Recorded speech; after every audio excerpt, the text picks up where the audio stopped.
to empower teachers, to take our classrooms back, to stand up to the system, to break the cycle.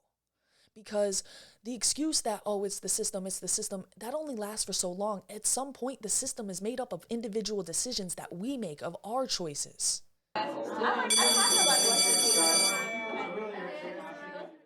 Hello, hello, all those beautiful faces. How we doing? How we doing? Stephanie checking in with some more of that class disruption. And today we're talking about why closing schools down over a year ago now, was the wrong decision. The data to back that up, both from in the United States and around the world. And why, even though parents from across all demographics, all different parts of the country, all different political affiliations, the majority of them want schools open, and yet the incentives to return to normal just aren't there. But before we get into that, I need you to hit that like button. If you're new here, I love that beautiful face. So hit that subscribe button so you can see this beautiful face more often. And if you haven't noticed, I'm wearing the Beautiful Faces t-shirts. I said a while ago they were coming. I'm, all the open school stuff, and I'm sorting out those last little logistics for getting the website store set up. So those are coming out very soon, and 100% of those proceeds will go towards co-curriculars, extracurriculars, enrichment activities for my students at my school in the Bronx, because we have a lot to make up for. This last year was stolen from our kids. We should have never closed down the schools in the first place. I was wrong to call for it, and I will own up to that. And we need to all own up to that in order for us to move forward, because we can never let this happen again. It should have never gotten this far in the first place. They had us scared, they had us freaked out, and they took advantage of us. Just like with 9/11 and the weapons of mass destruction, 2 decades later, they're getting us with this virus. And now I'm not saying that the virus isn't real. The virus is very real. But the way that they took advantage of our fear to take away our freedoms, never again. We need to wake up and not just take our schools back, but all of our institutions back. But we're going to get into the school issues specifically, and we'll talk about some of these broader societal issues in connection with these larger patterns that are going on. But we're going to start off with an article from the National Review by Nat Malkus. And it's in the National Review, which is a right-leaning source. You can see right here their bias is to the right. But overall, I think it's a well-balanced article, and I'm going to show you some data from UNICEF that aligns up very well with it on the global scale. So let's go back to here. All right, we're going to skip the first paragraph, just kind of introducing, giving us context. But the high cost of closing schools are indisputable. Surveys of parents and teachers, as well as projections and trends and test scores, indicate that students are far behind in their learning and that gaps in achievement are growing.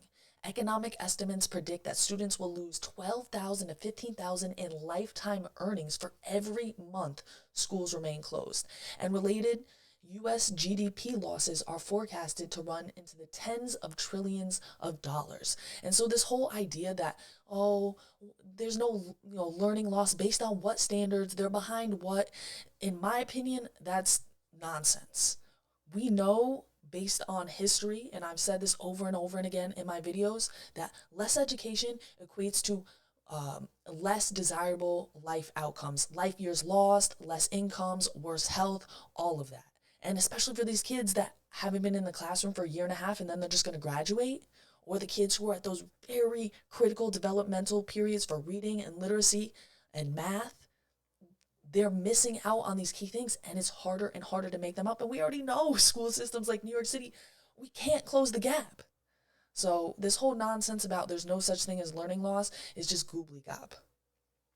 But even more important, costs cannot be measured in dollars or test scores. The social isolation that students have struggled with in this new normal has led to widespread increases in child anxiety and depression, punctuated by tragic rises in adolescent mental health emergencies and suicides. These costs are a strain for most students and almost inconceivable for the very youngest, who may struggle to remember life without them.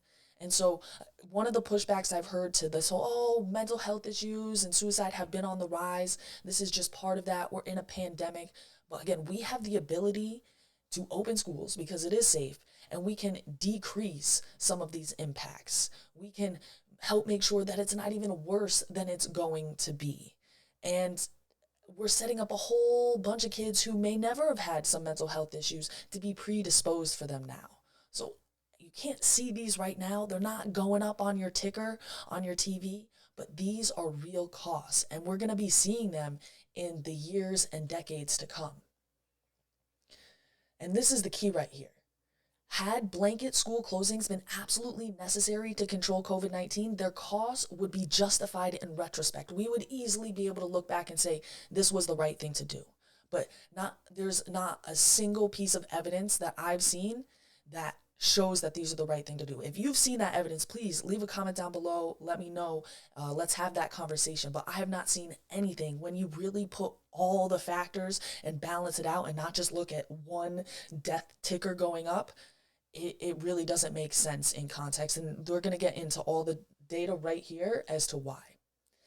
We know that they weren't absolutely necessary because children are half as susceptible to COVID-19 as adults, and they are far less likely to experience severe symptoms or increased transmission among adults, right? We know in retrospect, right? We might not have known it from the very beginning, but we found out pretty quickly that kids are far less susceptible to this. In fact, there's daycares in New York City. We had learning bridges that stayed open the whole time without major incidents, and yet there was not, where's the new news coverage on that? Where's the news coverage of the success stories? CDC data indicate that school-age children make up under 10% of confirmed COVID-19 cases and 0.08% of COVID-19 deaths. And they are less susceptible to COVID-19 than they are to the normal flu.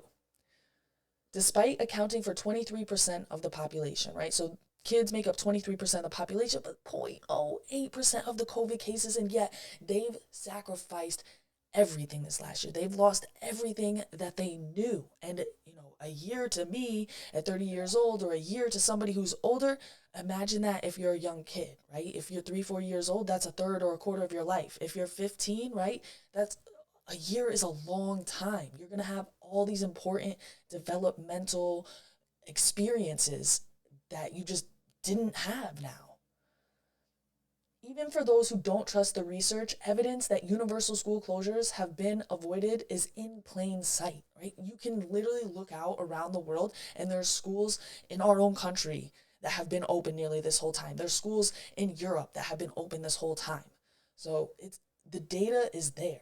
And then he continues on down here saying what I said at the beginning of this video, that closing schools last spring should be identified as the mistake it was. It was a reasonable step to take at the time because of the uncertainty we had about the lethality, transmission, and best practices for mitigation of the virus. But we must name it as a mistake now because in too many places, reopening decisions remain rooted in a conviction born last spring that universal closures are the only truly safe option. And until leaders with gravitas to challenge that conviction do so, too many reopening decisions will remain grounded in the past. And that is so true. So many teachers are still doing the same cries they were last spring that I was a part of, right? I was calling it for shutdown. I was making some of these comparisons about, well, you can't teach a student if they're dead. I can't teach a student if I'm dead. And we didn't know, but we quickly found out about who this virus impacts, how we can mitigate against it. And like I said, there are many examples of daycares, of schools where essential workers could put their kids while they went out on the front lines, and those had widespread success. Yes, yet where was the media coverage on that? Nowhere to be found. And then he goes on to talk about how this has essentially become a partisan issue. You can look at the map of places where schools are more open versus places where schools are less open, and it's essentially right along those red-blue political lines. This, like anything, has become a partisan political issue. And he points to that moment where it really cemented this. He says, this thinking is amplified by political polarization that has characterized reactions to the COVID pandemic since last summer. So for many on the left, President Trump's repeated ham-fisted demands that schools reopen immediately last summer only cemented the belief that in-person learning is unsafe. And And it continues to fall along those lines. And I get accused of being some far right, open schools zealot. And I am kind of zealous on this issue, but actually, the open schools is very nonpartisan. There's people from all across the political spectrum coming together for the kids. And we really need our political leaders to step up and do the same. And that starts from the top, which is why I really like how Nat ends this off, calling in a very nonpartisan, non-political way for Joe Biden to be that leader. Biden's promise to get the majority of schools reopened in his first 100 days was a strong start, but the administration faltered in following through. In February, the White House press secretary Jen Psaki dialed back that pledge, saying the goal was now to have more than 50% of schools open for some teaching in classrooms at least once a week. And a week later, President Biden said he hoped to be close to reopening K-8 schools by April 30th, many of them 5 days a week, right? So constantly walking back this promise, and we've seen how the teachers' unions have had a wildly big influence on the making of a lot of these guidelines and promises. But Biden must lead with conviction and take advantage of the strong tailwinds right now. Falling case rates, a trend toward school reopening, and mounting evidence on how to do so safely to challenge outdated beliefs about the risks of in-person learning. Vague hopes of being close to all reopening won't get the job done. The president needs to unequivocally set the expectation that all students will be given the opportunity to attend in person by the end of April. The science is clear and the evidence are clear. Closing schools last year was a reasonable reaction to an impossible set of circumstances, but it was a mistake, and that mistake will stay with us until we admit it. In March 2021, we need the leadership to act on what we know and to deliver the option for every student to resume in-person learning this year, today, right now.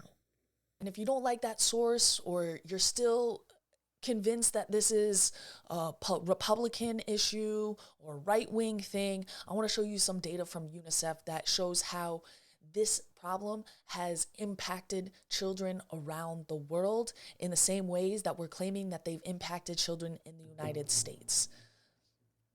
So UNICEF just put this out in the beginning of March 10th. It says, across virtually every key measure of childhood, progress has gone backwards. UNICEF says as the pandemic declaration hits the 1 year mark. And so they list out all this data here about how the pandemic has affected children. So only 13% of the 71 million COVID-19 infections were among children. So again, being a very small minority of the cases, they have borne a huge brunt of the impacts. Right? In developing countries, child poverty is expected to increase by around 15%. An additional 140 million children in these countries are also projected to be in households living below the poverty line. Then we have schools for more than 168 million children around the globe have been closed in some capacity. At least 1 in 3 of these school children has been unable to access the remote learning while their schools were closed.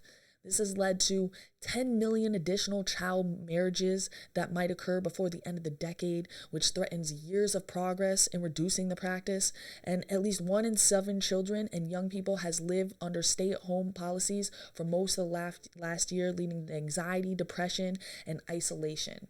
As of November 2020, an additional 6 to 7 million children under the age of 5 may have suffered from wasting or acute malnutrition, resulting in almost 54 million wasted children, a 14% rise that can translate into more than 10,000 additional child deaths per month.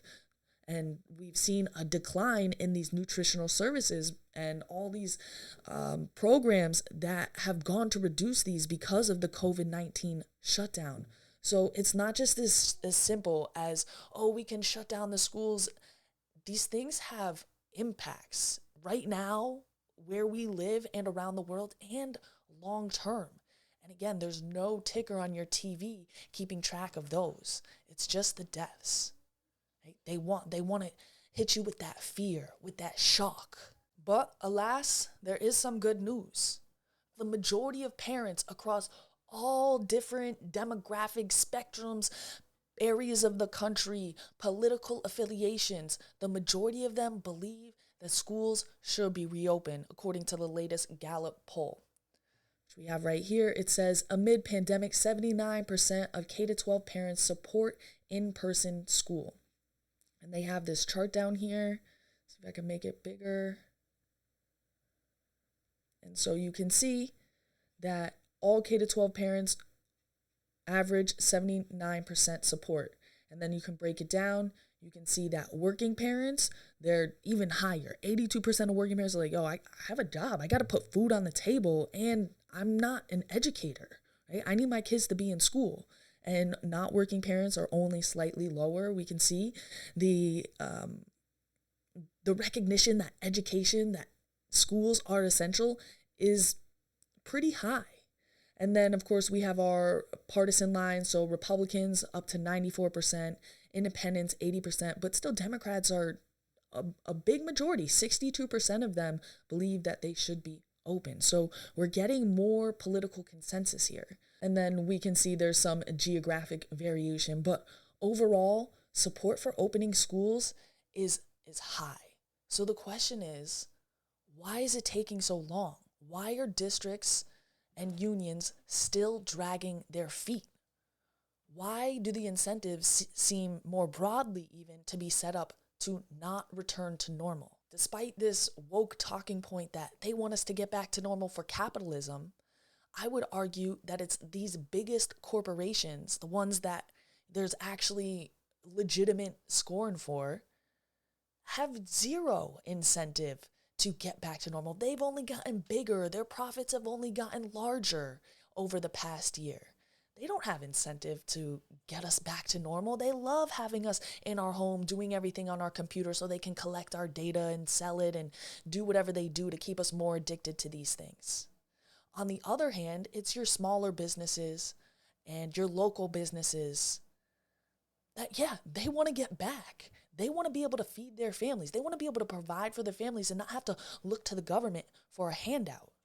So, we should be trying to get back to normal and have as much economic activity that we can for we the people. But that's not who this shutdown benefits. The shutdown and the lockdowns, those benefit the big corporations. So for this final part, I'm going to bring us over to a thread from Brumbly. They are known for doing their threads on Twitter and breaking down different data points. So let's pull that one up. And so we're going to go through this thread. Does big tech love big lockdowns? A bit about lockdown and economy and why it may appear that despite many businesses being decimated, others, including the economy as a whole, seem to be in no hurry to exit. With public companies having reported, we can now look back at 2020 in full. And so he gets into saying that there's a really good visualization of who has the most power in the economy. So if we look at the S&P 500, the five biggest companies have a weighting equal to the bottom 350 companies. So you can barely see a company like General Motors, which is worth $75 billion itself. But so if we can barely see somebody who's worth that much, that means that your local store making $75K a year maybe has a $1 million dollar valuation. Nobody cares about them. There's no incentive to open back up so that they can go. I mean, look at how much the big companies are making. They're doing great, right? These companies are massive and they got a lot bigger during lockdown, around 50%, right? Apple's up to over 2 trillion, Microsoft 1.74 trillion, Amazon 1.5 trillion, Google 1.37 trillion, Facebook 126 billion, right? As noted above, in our crony capitalist environment, these companies' weight also applies to their influence and pressure on government policies, right? So how did 2020 go for the big five? Let's take a look. No, these aren't the biggest percent movers. For example, Big Pharma, it's just the biggest companies with the most impact, right? So Amazon, fourth quarter 20 reported quarterly revenue of 125 billion, exceeding 100 billion in one quarter for the first time. right? Its annual sales are up by 386 billion. That's 38% from 2019. And Amazon hired 500,000 people, increasing employees 63% over 2019, right? He says, I've read, or they have read 10Ks for 2 decades and never seen anything like that. So you can look here at Amazon's chart and boom, it has just exploded over the last year. And then they go into Microsoft. You can see Microsoft's up 17% from last year. Apple up 21% from a year ago. Alphabet, which is the parent company of Google, they're up 45% from last year. Facebook, up 52% from last year. Everybody's on Facebook posting their political partisan positions, and Facebook is just pushing them and enraging us, getting us for more fear, getting us stuck. So the message here is that the biggest companies in the S&P 500, which is one of the major benchmarks for our economy in the US, have literally never performed better. And there's nothing wrong with that, but we shouldn't be surprised if them and their employees aren't in any hurry to get back to life as normal for us regular people, for us small business owners. Right? If these companies were drowning rather than your local bars, shops, theaters, venues, we would be out of lockdown already. And it's worth noting that they are all headquartered in lockdown states. Lockdowns also cause the Fed to keep low interest rates, which drives up valuations for companies' growth. And then he just gets into, this whole idea about the COVID industrial complex, right? This whole industry has cropped up around testing, tracing, masking, all the different mitigations, the cleaning. Now we have the IDs, COVID vaccination IDs coming out. There is a lot of economic incentive to keep these things going. And then to finish things off, just getting into the whole influence on politics and policy, you will see that big tech now spends more on lobbying than big oil and big tobacco. So me and you might be screaming down here, open schools, but the people with the money,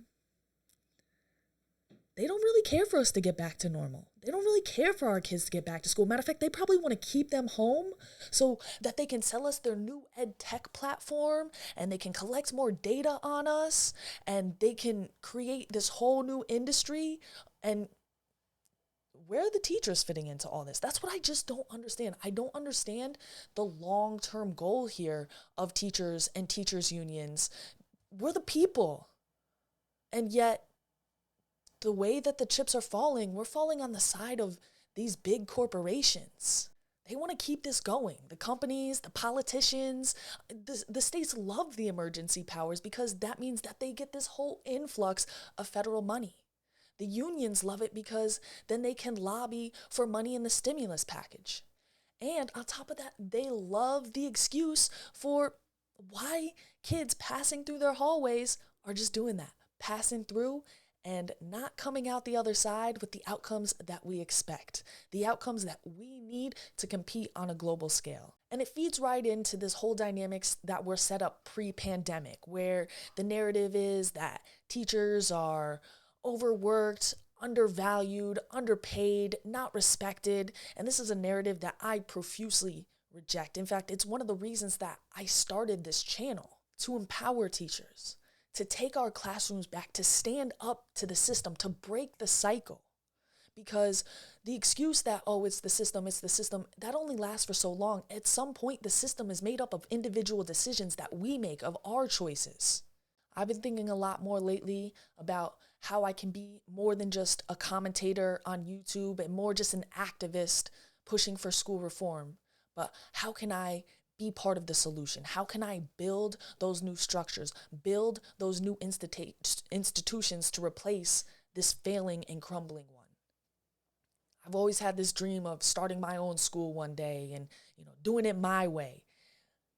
But the timeline for that was I have a kid and I want to make sure that I'm giving him, everything that I can give him as a mother, make sure I'm taking care of my family and make sure I'm becoming the best educator that I can be, really getting that experience and not just doing what so many people are accused of doing, but jumping from the classroom right to administration. I want to make sure I'm a dope educator. I want to make sure I'm coming from a place of wisdom and experience and not just a big idea and a lot of heart, but I might have to be rethinking that timeline. So I'm going to go think on that. And I want to know your thoughts in those comments down below. In retrospect, was closing schools down the right thing to do? Why not? And why right now, with all the evidence, are so many places still dragging their feet on school reopenings? And what's the best way to move forward? Should we stick with it and try to reform what we have? Or is it time to build our own structures? And if we do that, how can we make it equitable and accessible for the most amount of people? So let me know all those thoughts in those comments down below. If you haven't already, hit that like button, hit that subscribe button, and share this video, spread the word, spread this disruption, because we got to start really having these conversations and we got to start thinking outside that box, even if it's the hard thing to say because it's not popular, right? That's what class disruption is all about. So keep working hard. And did you want to come say it? Okay, we got to bring in the special guest. He's going to wrap this thing up, the moment he's been waiting for. Stay foolish, yeah?